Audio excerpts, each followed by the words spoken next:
ಭುವನೇಶ್ವರಿ ತಾಯಿಗೆ ಪಾದಗಳಿಗೆ ನಮಸ್ಕರಿಸುತ್ತಾ ಇವತ್ತು ಕನ್ನಡ ರಾಜ್ಯೋತ್ಸವದ ಪೂರ್ವಭಾವಿ ಸಭೆಯನ್ನು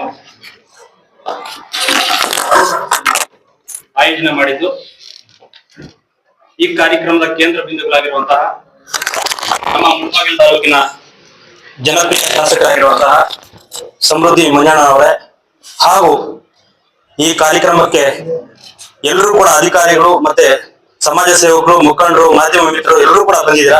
ತಮಗೆಲ್ಲರಿಗೂ ಕೂಡ ಸ್ವಾಗತವನ್ನು ಬಯಸ್ಕೊಂತ ಕನ್ನಡ ರಾಜ್ಯೋತ್ಸವ ಕೋಲಾರ ಜಿಲ್ಲೆ ಗಡಿಭಾಗ ಆಗಿರೋದ್ರಿಂದ ಕನ್ನಡದ ಬಗ್ಗೆ ತುಂಬಾ ಅಪಾರವಾದ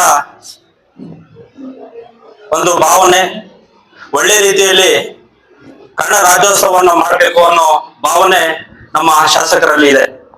ಅದ್ರ ಜೊತೆಗೆ ಅಧಿಕಾರಿಗಳು ಕೂಡ ಒಳ್ಳೆ ರೀತಿಯಲ್ಲಿ ಶಾಸಕರಿಗಾಗಿರ್ಬೋದು ತಾಲೂಕಿಗೆ ಒತ್ತು ಕೊಡ್ತಿದ್ದಾರೆ. ಆ ಒಂದು ನಿಟ್ಟಿನಲ್ಲಿ ಈ ಒಂದು ನವೆಂಬರ್ 1ನೇ ತಾರೀಕು ಏನ್ ಕನ್ನಡ ರಾಜ್ಯೋತ್ಸವ ನಾವು ಮಾಡ್ತೀವಿ, ಆವತ್ತಿನ ದಿವಸ ಸರಳ ರೀತಿಯಲ್ಲಿ ಮಾಡಿ, ಹಿಂದಿನ ವರ್ಷ ಮಳೆ ಬಂದಿರೋದ್ರಿಂದ ಅವತ್ತು 1ನೇ ತಾರೀಕು ಸರಳವಾಗಿ ಮಾಡಿ ಮತ್ತೆ ಒಂದು ದಿನಾಂಕವನ್ನು ನಿಗದಿಪಡಿಸಿದ್ರು. ಅವತ್ತು ಬೆಳಗಿನ ಜಾವ ಕಾರ್ಯಕ್ರಮವನ್ನ ಮಾಡಿ ಮತ್ತೆ ತದನಂತರ ಸಂಜೆಯ ಕಾರ್ಯಕ್ರಮ ಮಳೆ ಬಂದಿರೋದ್ರಿಂದ ಅದು ಕಾರ್ಯಕ್ರಮ ರದ್ದಾಯಿತು. ಅದರಿಂದ ಶಾಸಕರು ಮುಂದೆ ಒಂದಿನ ಮಾಡ್ಬೇಕು ಅಂತ ಹೇಳಿದ್ರು. ಆದ್ರೆ ಈ ವರ್ಷ ಕನ್ನಡ ರಾಜ್ಯೋತ್ಸವ ನವೆಂಬರ್ ತಿಂಗಳಲ್ಲಿ ತುಂಬಾ ಅದ್ದೂರಿಯಾಗಿ, ಯಾಕೆಂದ್ರೆ ಮುಳಬಾಗಿಲು ತಾಲೂಕಿನಲ್ಲಿ ಕನ್ನಡ ಪರ ಸಂಘಟನೆಗಳು ನಾವು ಕೆಲಸ ಮಾಡ್ಕೊಂಡು ಬರ್ತಾ ಇದೀವಿ.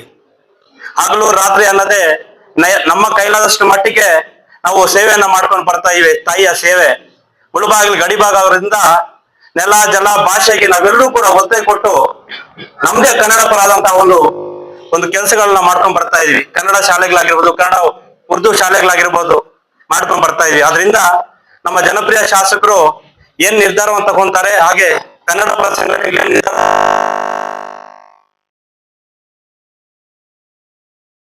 ಏನು ಕನ್ನಡ ರಾಜ್ಯೋತ್ಸವ ತುಂಬಾ ಅದ್ದೂರಿಯಾಗಿ ಮಾಡ್ಬೇಕು ಅಂತ ತಮ್ಮಲ್ಲಿ ಕಳ್ಕಳಿಯ ಮನವಿ ಮಾಡ್ಕೊಂತ ಎರಡು ಮಾತನ್ನ ಮುಗಿಸ್ತೀನಿ.